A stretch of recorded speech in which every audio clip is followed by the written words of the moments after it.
Hey everyone, welcome to the Print Theory Podcast. We're live at the shop here, hanging out, relaxing. What's up? What's up, everyone?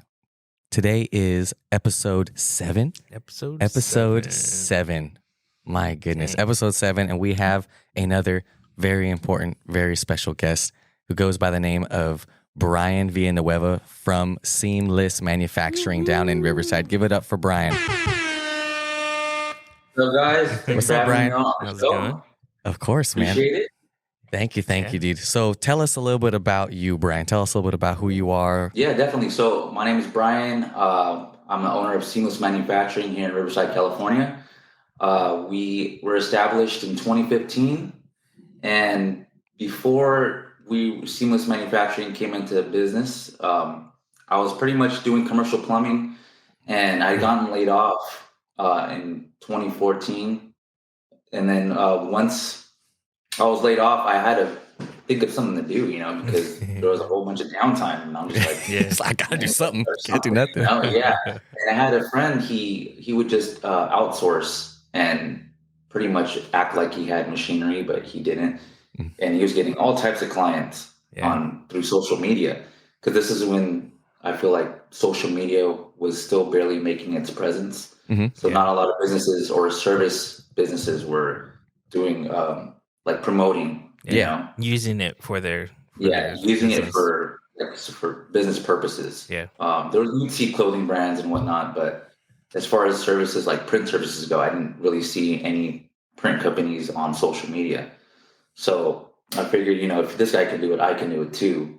And so I started Seamless and just reaching out to clients, constantly just posting, back when it was like the phone images were kind of iffy. So we were just back when the pixels weren't so big. Yeah, exactly. So I just tried reaching out to clients, and I ended up acquiring enough clients to purchase my own equipment. And during that whole time, I was outsourcing myself. So I had bought my first embroidery machine in 2015. And it was an 8-head Tajima, which I've seen you guys just got a Tajima. Let's go, Tajima. Sorry, I had to do this. So Tajima. Okay, so that was your first piece of equipment that you bought, was an 8-head Tajima. Yes, it was a used machine, but I still have it to this day, and it's still running like a champ. It's running every day, pretty much. So that's comfort. That's comforting for us, Dan. Is that comforting for you? That is 8 years in.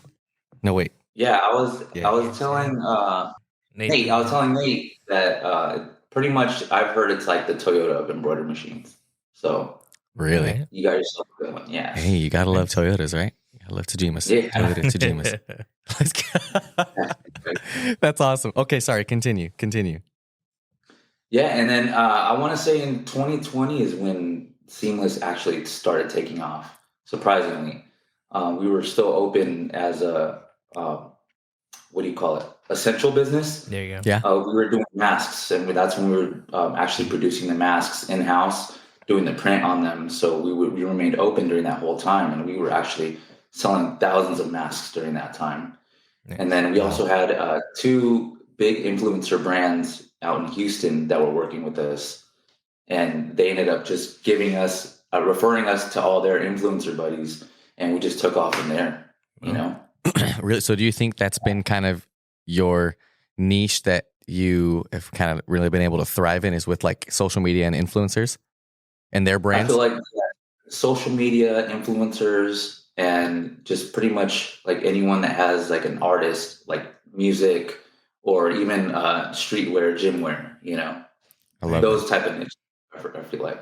Versus business to business, like construction companies, or we don't really do much of those, Really? Okay. That's cool. That's cool to know. And you're down in Riverside. I'm constantly seeing you guys post. Again, I follow you guys, and I also am one of the ones that, like, not just when your post comes, on my feed, I'm like actively like, I'll search Seamless and to see the new post, or to see like, what do they got coming out? What do they got coming next? And you always have such cool merch. That you guys produce. It's so cool. The projects that you guys get to do. I want to say in 2020, that's when we really tried to step up our content game, because as the trends shift, and especially on social media. Mm-hmm. So during that time is when I feel like people were really starting to go hard on their content. So we were like, oh, we need to do something. We can't just be posting pictures of our prints, like every other print shop does. We have to start doing things like cool videos, cool pictures, me talking where I'm wearing the actual garment so they could see what the How it garment fits. looks like, Oh, what yeah. it feels like, like, because a lot of people have questions like, oh, well, I don't know what this Cotton Heritage, Yeah. midway Yeah. t-shirt looks like, or Yeah. what it feels like. So that's where we came in to we can inform the client what they're getting pretty much. I like that. Cool. Did you, so in 2020, when you really start, I'm going to really take this serious, we're going to step up our content game. Hey, did you go and hire someone for social media, or were you just like, okay, it's another thing that we're going to work on in-house, and, someone, either yourself or someone that was already currently on your staff was just going to handle? Yeah. So I hired someone specifically for social media and content. And so he was just handling from our ads to the content to the posting. And Nice. then, whereas I had someone else, just help me for sales, and they would just help me with like the tech packs and scheduling productions and whatnot. And I was mainly focused on taking care of the bigger clients. That's awesome. How many people are on your team right now? Right now, we have about 12 people on our staff, and that's Nice. from the operators to our design team, our sales team, and our QC. Nice. Cool. Yeah. Nice. Do you have any salespeople? Yeah, so I have 2 people handling sales, and then I got one person handling the content, and one person that's handling all the social media ads and everything like that. And then the rest is production, and quality control. Production, Nice. quality control, catching, cleaning. There we go. Hey, that's a very important, tedious but important part. Yeah. So, yeah. Yeah. How many? How tedious it can be cleaning the little threads on embroidery. Yeah. I feel that. So you guys screen print in house now, or do you? We do all the screen printing. Okay. Screen printing and embroidery we do in-house. We also offer direct-to-garment Okay. and DTF transfers as well. Okay. And you do that in house, or is that out? Yeah, outside? all that's in-house. Okay. Cool. That's awesome. We're gonna have to go down, and I'm gonna have to check out your shop. Yeah, we'll have to take a Let me go trip. Yeah, man. We if were. you're ever on the way to LA, we're like kind of on the way to LA. But it's actually, since you're past LA, you would have to be about an hour out, like going east. It's okay. I'll make myself go to Yeah. LA. Me and Nate will go get some boba. Oh, big question. Boba. Oh, big question. It's just a thing here. Do you like or do you dislike boba? I dislike the There you boba. go. I like the actual drink itself. You like the drink itself, but you Yes. don't necessarily. that goes for a long time. But you don't like the actual boba. I can't mess with the texture. Yeah, That's texture. Dan right here. It's all texture. It's all texture. Yeah, the It's tea, dangerous. the tea and the drink, I could live with that, but it's just Right. the process of like the gooey and Yeah. So I'll go to the store. I'll be like, can I get a boba without boba, please? and then they look at you funny. They're like, "Excuse me? Boba without boba." Yes, you heard what I said. Without boba. Please hold the boba. Please hold the boba. Yeah. Okay, Brian, you just recently celebrated your birthday back in January, right? Yes, sir. Nice, Happy belated nice. birthday. Yeah. So Thank you. I appreciate it. how old does that make you? 34. 34. Okay. 34 years young. That's awesome. Man, Yeah. so you have a thriving company. You're 34 years old. Hey, you got a family, right? From what I follow, you got a family. Yes. 2 kids and a wife Oh, and a dog. and a dog. There you And a dog. All you Yeah. need is the white picket fence and you're golden. go. Yeah, exactly. Yeah. That's awesome. That's awesome. Okay. What do you think has been the hardest, I guess, learning curve for you in growing your business since like the start? So in 2021, we did a pretty big job for a high-profile client who I can't mention. We did some mesh shorts. You know the mesh shorts? They're like below the knee. A lot of people get them made sourced in China. I was getting them sourced in China, Mhm. and he wanted 15,000 of them. And I've done plenty of orders with this contact in this factory in China. So I pretty much took the order sent him picture samples, not a physical sample, picture samples, which he approved. I ended up getting the full order done and paid for on my end, and then shipped over here just so he can say, "Hey, these mesh shorts aren't what I wanted." And so pretty much I ended up having to eat the cost on them, which was like around $80K. Oh, wow. So I have a bunch of mesh shorts here. Yeah, like, if you would if like to anybody have wants some. mesh shorts, I still have them. Right, exactly. So I couldn't just ship it back to China, you know, and they weren't able to make it right. So I would say that was by far like the biggest hurdle I've had to go through since starting this business. Man, 80. I don't even want to. I mean, this isn't even my money in this business. This is your money in this. But I don't even want to imagine like that much. What was your thought? What was your thought process when you got the text or the call from that client that was like, "This isn't what we wanted"? I was pretty stressed out for a while, but I talked to my wife and I'm like, you know what, I can't let this hurdle affect me because I still have people that are relying on me at the end of the day. Yeah, you for know, sure.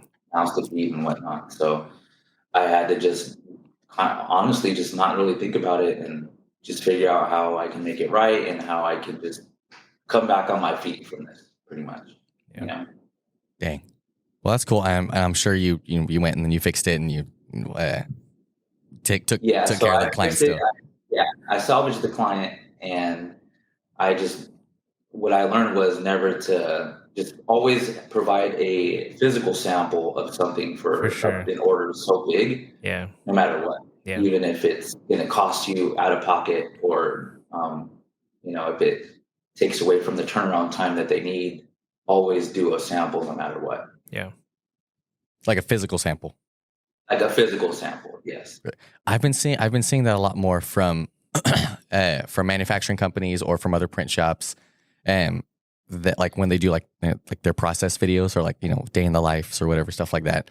I've been seeing a little more like a designated area, and it's almost like a makeshift light box. Is from what I've seen on some, and it's like it's not a big area, but it's a designated area where they're like we send physical pictures of the actual like garment made to the customer, and that's what they approve. And I was like, oh, right. I guess that covers that extra covers your butt just a little more. That way they can't say, oh, hey, like I didn't approve this, or the size of the logo isn't as big, which I'm sure you probably ran into these circumstances. Yeah.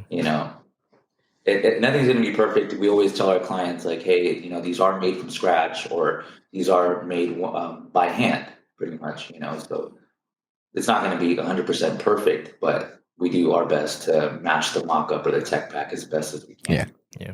What would you say was or is currently your favorite part of your company, the manufacturer, or which one are you more excited about in the current moment, the season you're at right now? The manufacturing side of your business or the decorating side of your business? I feel like the decorating side, definitely. Just seeing the trends change throughout the years and seeing what's popping now versus what was popping back in the day is what excites me. It's like next year, what's going to be the new trend or what's going to be the new cool designs that everyone's trying to make, Yeah. It's just so it's like not so boring, pretty much, because it's constantly changing, the fashion and whatnot. So I feel like that to me is exciting, and that's why I like to do what I do, because I like to see different designs, different artistry and stuff like that. That's cool. And hey, I gotta say, your showroom from your videos looks dope. It looks like it was put together very intentionally. You got the hex light in your showroom, which we are very much fans of. The hex symbol. Have some hex lights. We have some hex lights. Thank you, Amazon. Thank you, Amazon.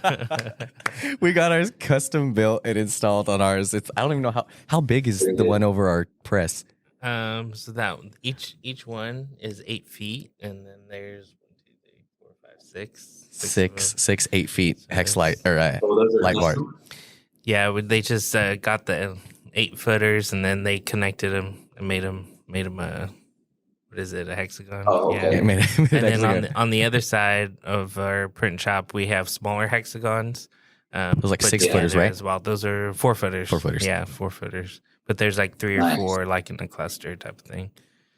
Like really cool. Yeah, I've seen your print shop. It's really nice. I like the glass doors and everything like that. Thanks. Yeah. We're right in front of it right now. Right, It's yeah. cool. That's been the biggest thing. Like we're working on our show, like on our actual showroom for the front, like right when you walk in.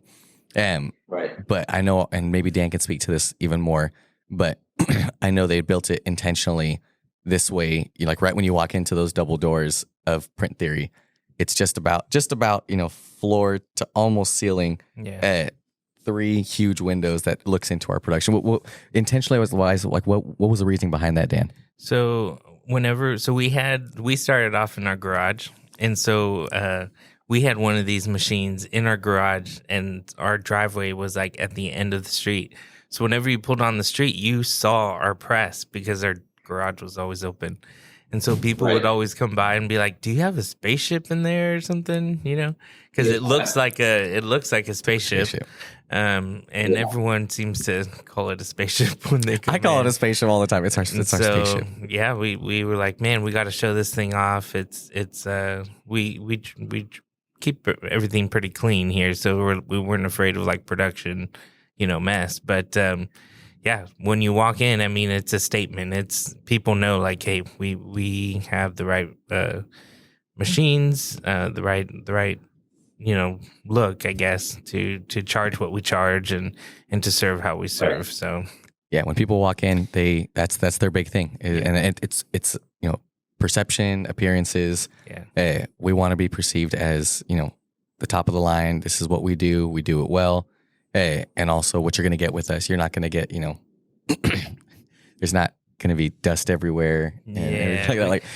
we had some suppliers come in, and they're like, "Oh, okay, so this is where you guys do your test printing. Where does the actual work go? Like, where are you guys producing in this facility or the other one?" And I was like, "No, this is our shop. We just keep it clean. Like, we take pride." in our Have you ever shop. been to a Made Lab in Texas or seen any of their videos and stuff like that?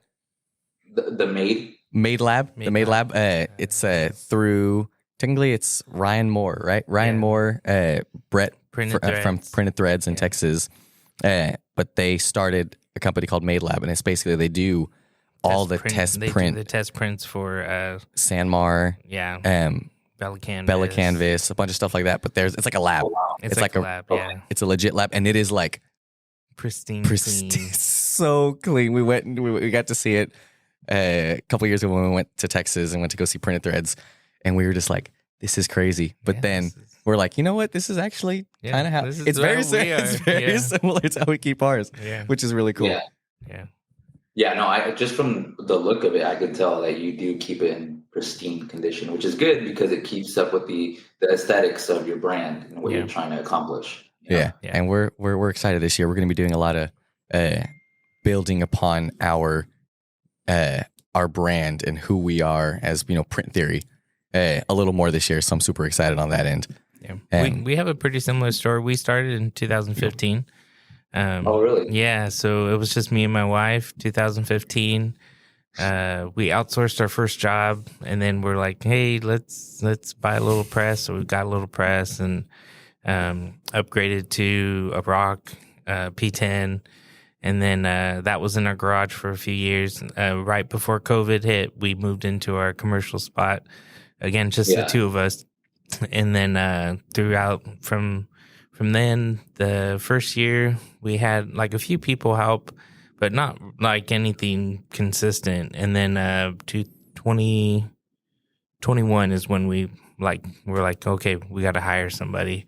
So now there's 8 of us here working, and so it's grown pretty good. But and I was like that too. I was like, well, I always wanted to keep my overhead low, so I was like, oh, I could do that, or I could have this guy do the same task that this guy's doing. But if you really want to scale, for sure, you need to have those different positions filled, or else nothing's going to get done. Yeah, and it's scary. It's scary in the beginning, but then we hired a few people, and we're like, oh, we need a few more because we couldn't handle it ourselves. So it's cool. Yeah, and then in this industry, you get your busy seasons, and then it starts to slow down, and then you get busy again. So it gets crazy. So I know what you're talking about. Yeah. Okay. Hiring process for you said you have 12 people.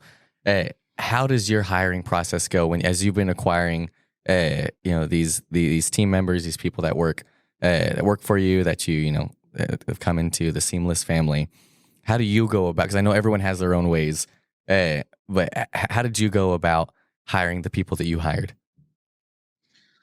First, we want to make sure that they follow our core values, because we have very strict core values here at Seamless, and it's easier to hire someone based off your core values, because at the end of the day, that's what makes you you, and you want to represent your brand the best way you can. So if a person that you're hiring doesn't fit those core values, then they have no business being on your team, the way I see it. So, no matter how good they are, they don't fit our core values. It just is what it is. Yeah, it is what it is. Because you can have the best salesperson on your team, but if they're not, if they're not a good leader, or if they don't express any leadership values, then they're just going to be bringing other people down with them, if that makes sense. Yeah, no, totally. Yeah. So definitely core values is a big thing in our hiring process, and just in the way we have our business running here. I love that. I think we're pretty darn similar. Like we don't really have much. We don't put, when we're hiring, we're not usually like, let's go put out an ad, on Indeed or something. We usually hire, Danny's always like, all right, from your sphere of influence, who matches our company, like who can really mesh well with, every single one of the team members that we have, who can vouch for who. It's never like, we don't bring anyone in really who's just like, oh, I've never heard of you. Like a stranger. Yeah, like a stranger. Right. Yeah, like most of the operators that are here, they have at least about 15 years of printing experience. So a few of them have come from other companies, but the experience, like my head embroidery guy, he can pretty much do anything as far as fixing and maintaining the Tajima. He could take it apart and put it back together if he wanted. That's cool. Dang. So yeah, that's cool. That's valuable. Definitely a crucial. Yeah, he could do the digitizing. So we do all that in-house. Nice. We do the same.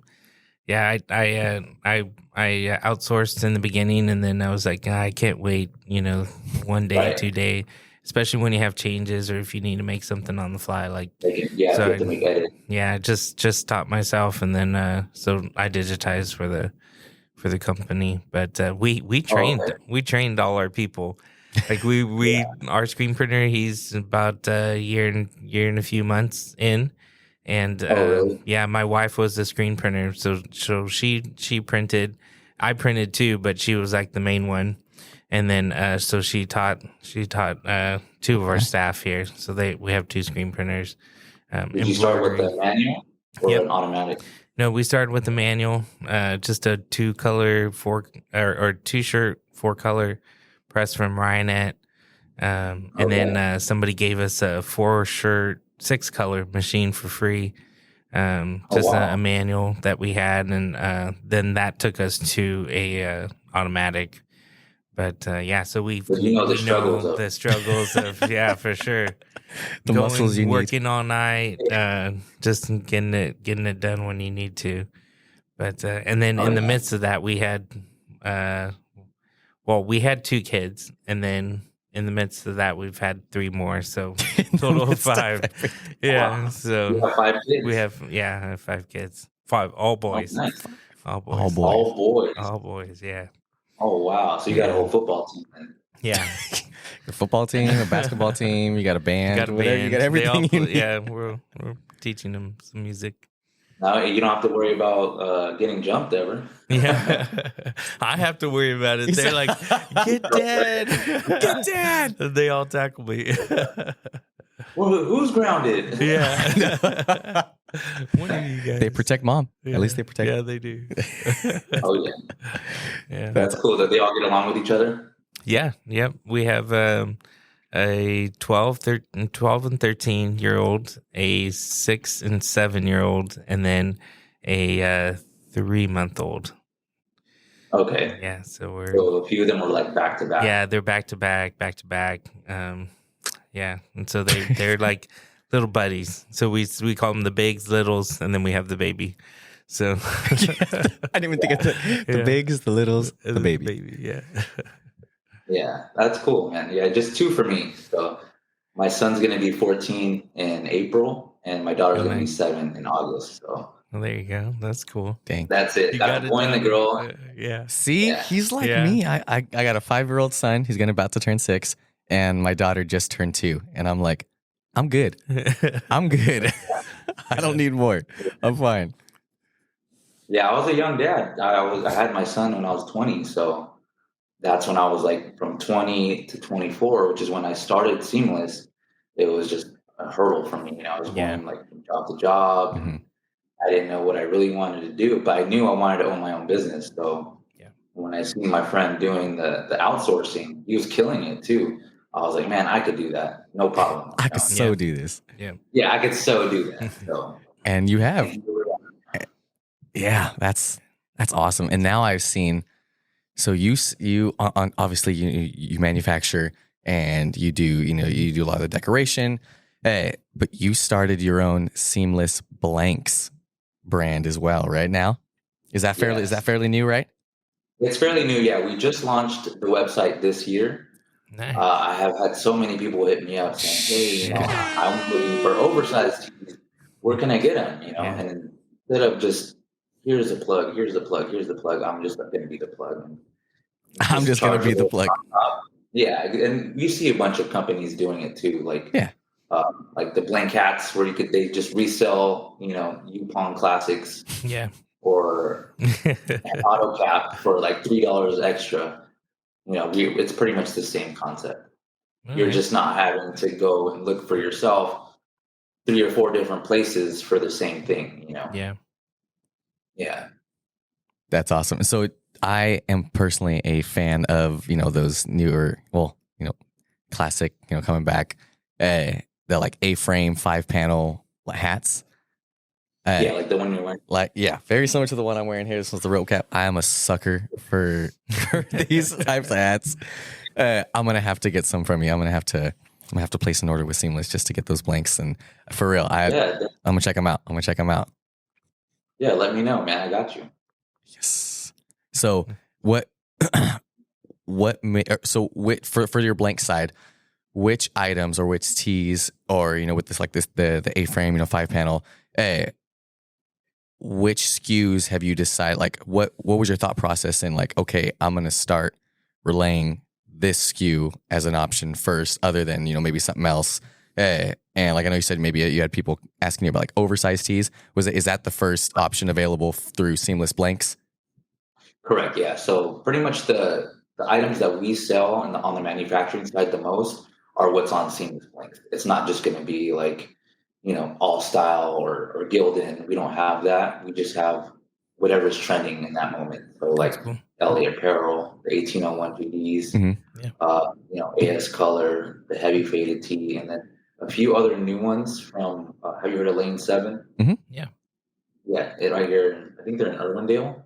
Yeah. They have an oversized tee, and I get really good pricing with all 3 companies. So I'm able to still charge a good price for the same garment, nice. Versus you having to sign up with them and giving them the wholesale license and whatnot. Yeah, and you just rebrand it, Seamless, exactly. Seamless I'm gonna say something bad. Seamless MFG, Seamless Correct. Manufacturing. I don't know why I was gonna try to say it like that. It's just Seamless Manufacturing.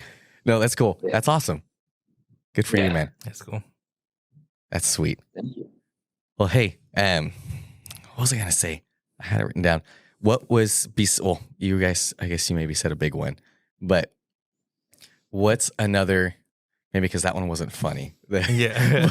What is your funniest? That's not funny. That was just painful.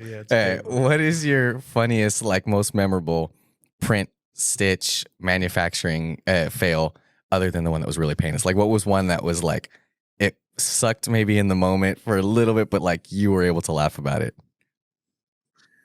I want to say we were doing these hats for a local skate company. Skating company?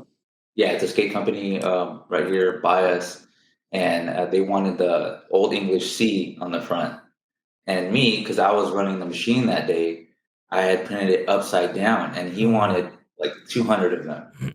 And I was like, yeah, and he wanted them. He needed them done in like 3 days, so that's why I had to run them. You're like, I need to And get so them done.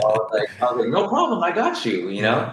And so we ran them, and I ran them upside down because you know how when you put the hat on and you have to flip it. Yeah. Well, I didn't flip it, and I didn't even check, and I just ran all 200 of them upside down. Dang.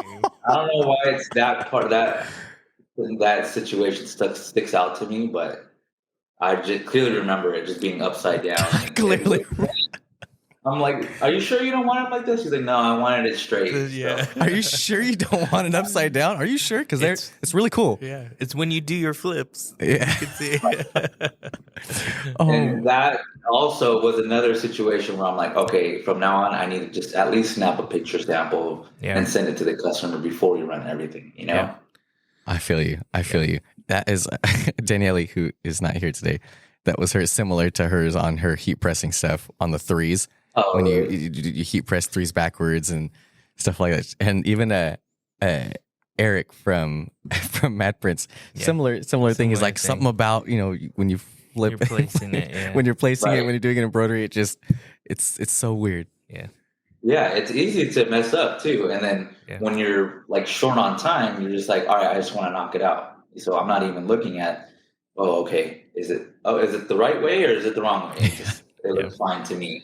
I was just paying more attention to the quality of the 3D puff because it was a 3D puff, Old English C, you know. So did you end up having to eat those and you just replaced everything? I ate those. Yeah, I ate those. He ended up getting them from me anyways. I just gave it to him at blank cost. But we redid it for him, you know, so he was happy at the end of the day. You made it right. That's awesome. That's awesome, Brian.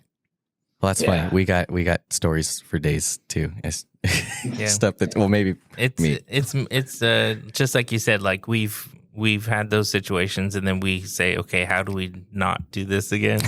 So we put like processes in place. So now, like our embroidery tech, he does a sample stitch. You know, I look at it, we refine it, make sure he does one on the actual product. We check it, and then he can go. And so we just do that. And that's the same with screen printing. We have print goes out, comes into the office, we check it, we make sure, it's stretching well, if it needs to be cured more, all that stuff. And then they're good to go. So all those fails, the whole process. Yeah, the idea is to, get the sample or not even make a sample, but just start the production once the sample's approved. Yeah. But a lot of companies don't want to wait for the customer to respond. Like, they're waiting like 20 minutes just for a response when the operator could be doing something else, you know? Yeah. So I feel that. Well, thank you so much, man, for taking the time out of your day. I know it's Friday and we're ready for the weekend, but I wanted to give you a big thank you for being so ready, willing, and able to hop on. I'm glad you're feeling better.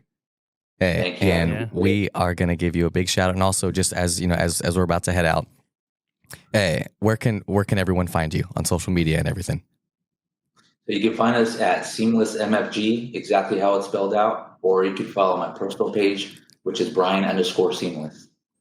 Nice. All right. Well, there you heard it, guys. Go give Seamless Manufacturing a follow at Seamless MFG, or you can give our man Brian a follow at Brian_Seamless. All right. Well, thank you so much, Brian, for hopping on. Thank you so much for sticking through some of the technical difficulties. But thank you so much, man. You have a great weekend. All right. You too, man. Thanks for having me on. No worries. We're headed out. We'll see you. Nice meeting you guys. Nice meeting you. You too.